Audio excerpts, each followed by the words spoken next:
our next presentation, SJC. I'm gonna give this a shot, or any as everyone has been able to tell is pretty spotty. I'm trying to So get that. before we play the movie, I just have a couple things to say. The topic of the short video that we're going to look at tonight is the racial wealth gap in America. And I want to put it in context of that home ownership is historically and currently the way that Americans have built wealth in their families. And in 2022, 52% of first-time home buyers needed help with their down payment, and they got money from their family, a family member or a friend for that purpose. So the questions that I want us to think about are, if you are a homeowner, what made your first time home purchase possible? What made it easy for you, or what made it hard? And if you're not a homeowner, then what are the barriers that would stand in your way? Because I think that really kind of brings it home if we think about, you know, how was it for us? You know, what made that work? Okay, that's my speech.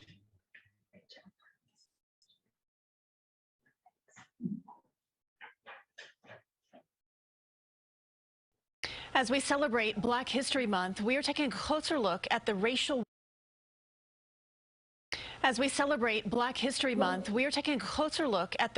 wealth gap in America and its roots in the modern suburbs. The typical white household has about 10 times the accumulated wealth of the typical black household. CBS This Morning co-host Tony DeCopel dug into his own family history to find out why.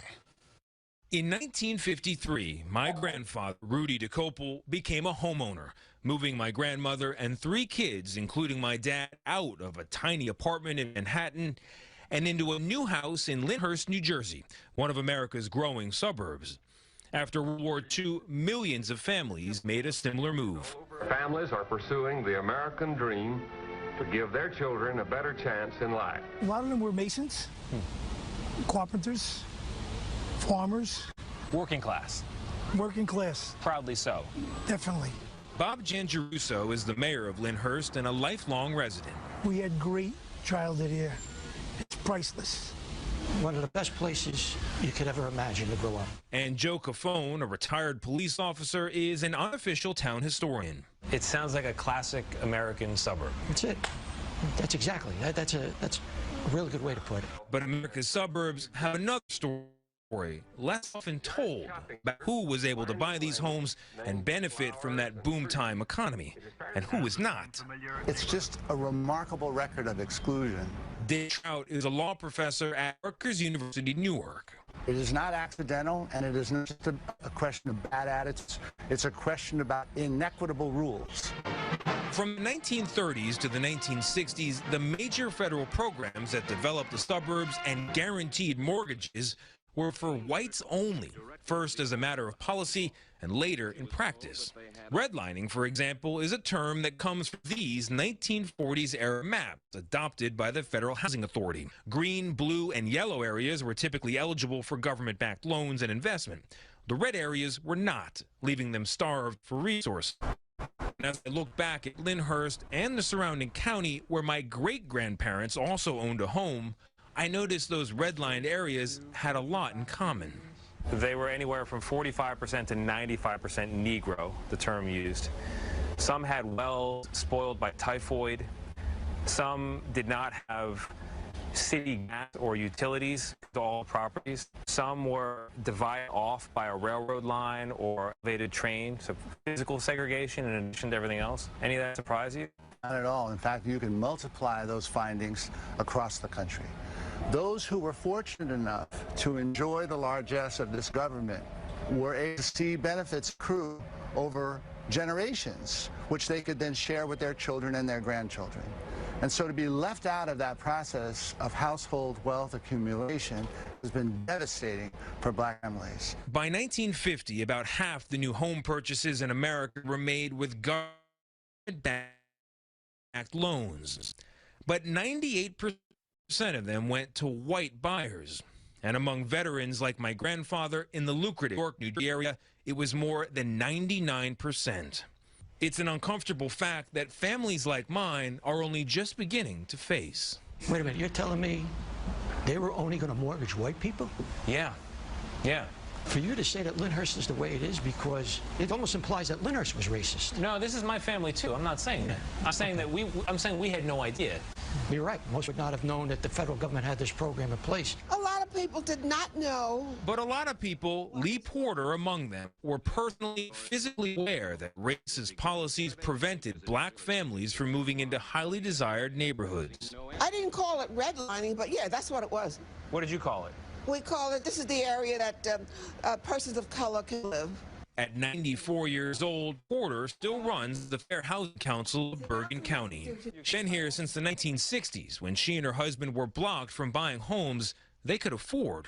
How did you feel when you found out that real estate agents were steering you away from houses?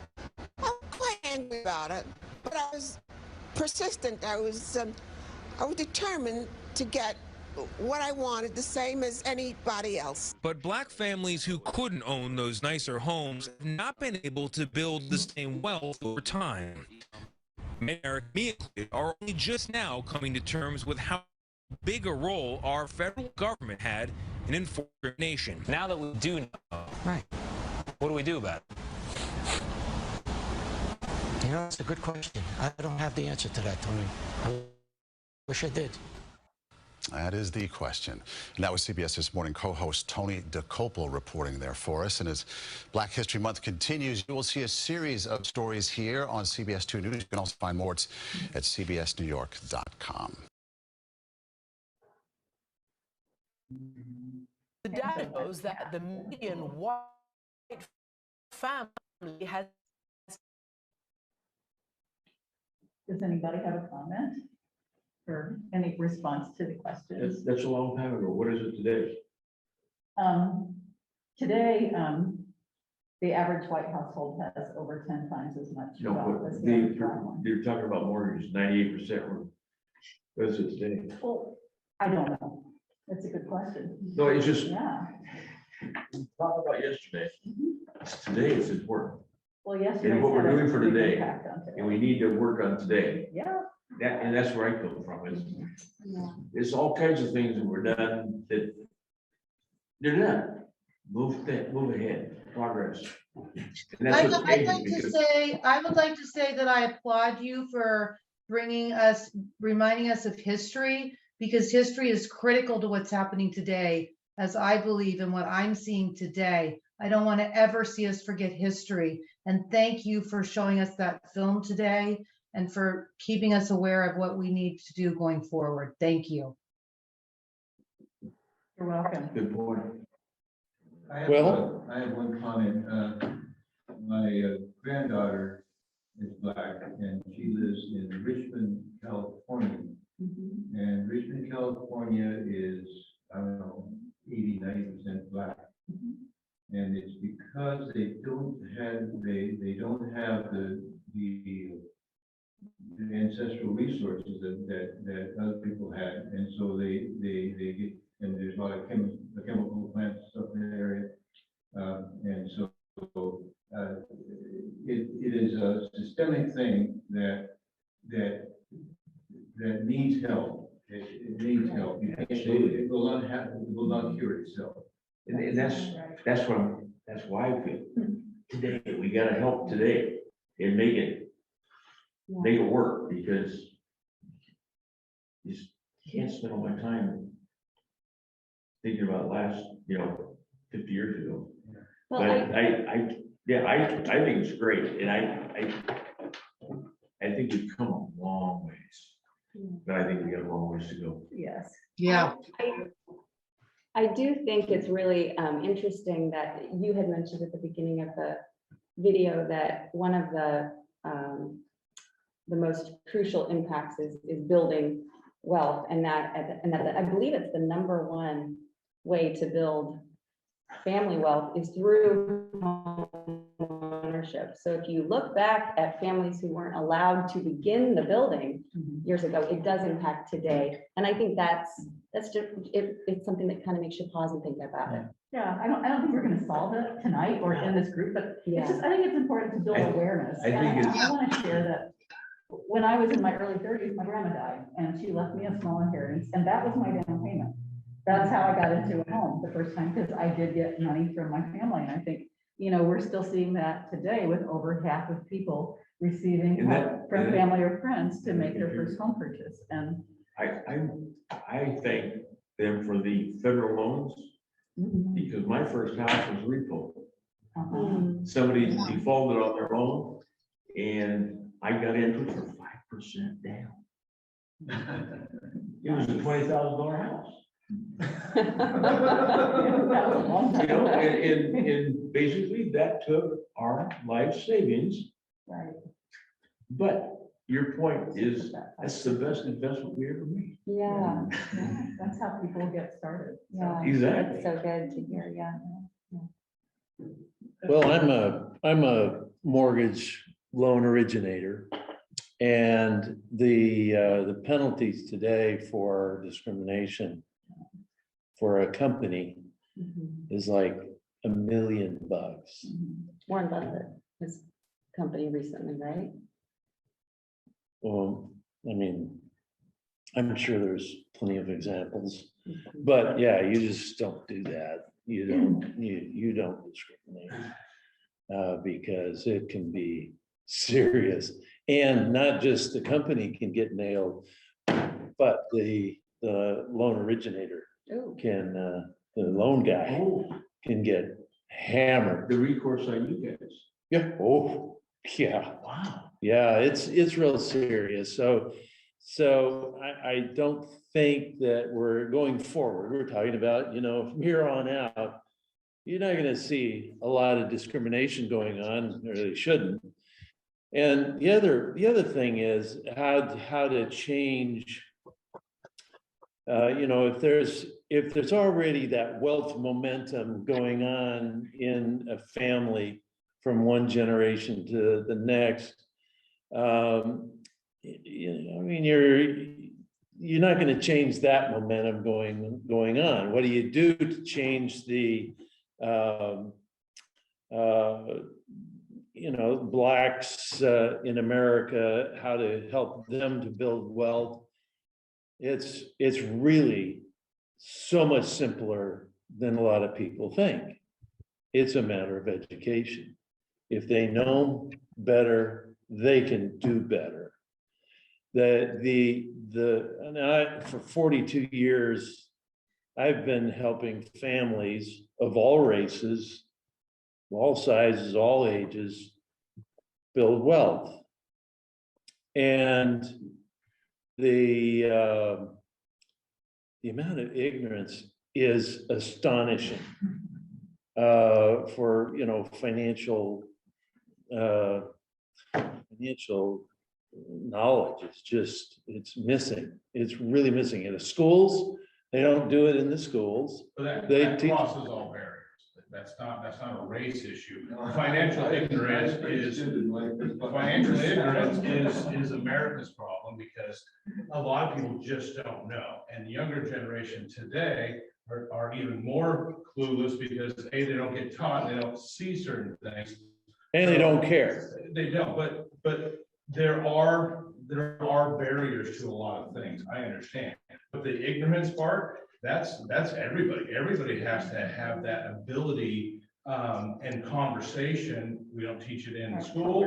We don't even teach it at home. A lot of times parents don't talk to their children or something like that. So there's got to be that dynamic of having more open communications and educations about what is, and instead of just, let me get my phone and what's the current, thread right now. And so not taking away from, there's a lot of barriers, a lot of issues, a lot of things past and present, but our own, knowledge base has to be broad across the spectrum. Well, education system is a lot better in wealthier, whiter neighborhoods, and so there is an inherent racial divide there.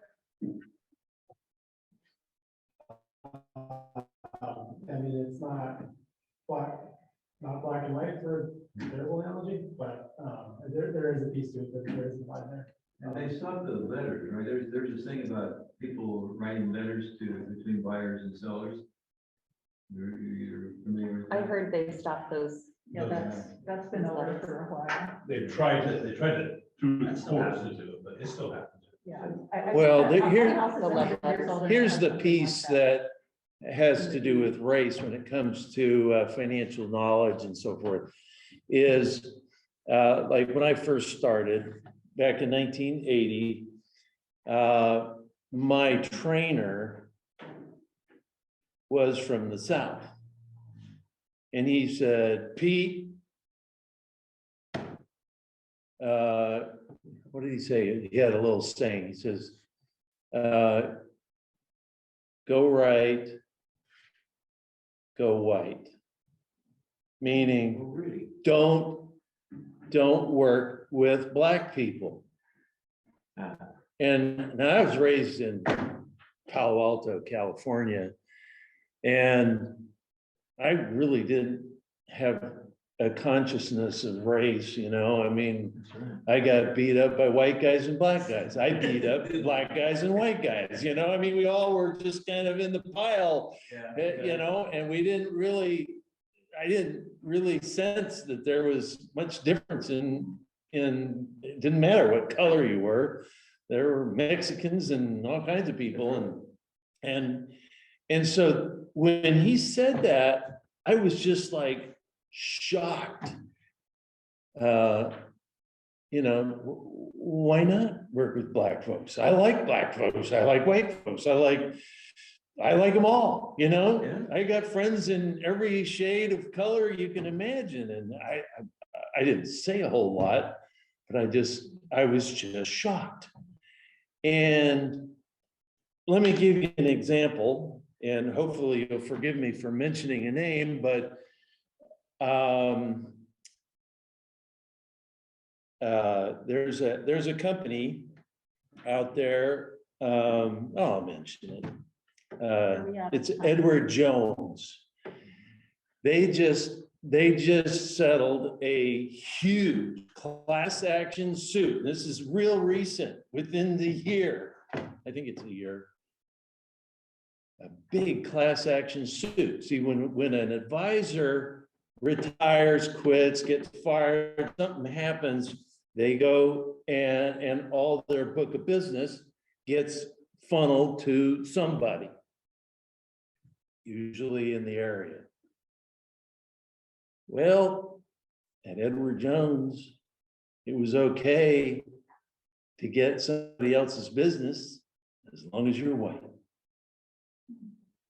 And they got caught, and they got sued. Good. And they lost. Good. Millions upon millions upon millions of dollars they had to pay out. Well, I think it's wrong to do that. And apparently in the lawsuit, the jury did too. They agreed. Oh, I mean, that's the problem, is there's people who are racist out there that they don't want to go into some black guy's home and teach him about money and help them with their investments. And then you have that wealth gap that a lot of these investors, I mean, on the floor when I was in one of the buildings at Oakway Center, down the hall, there was a financial advisor there, and we got to be friends and we got to talking. She would not work with anyone with less than 300,000. And I thought, what about all the people who want to have 300,000 someday? You know, who's helping them?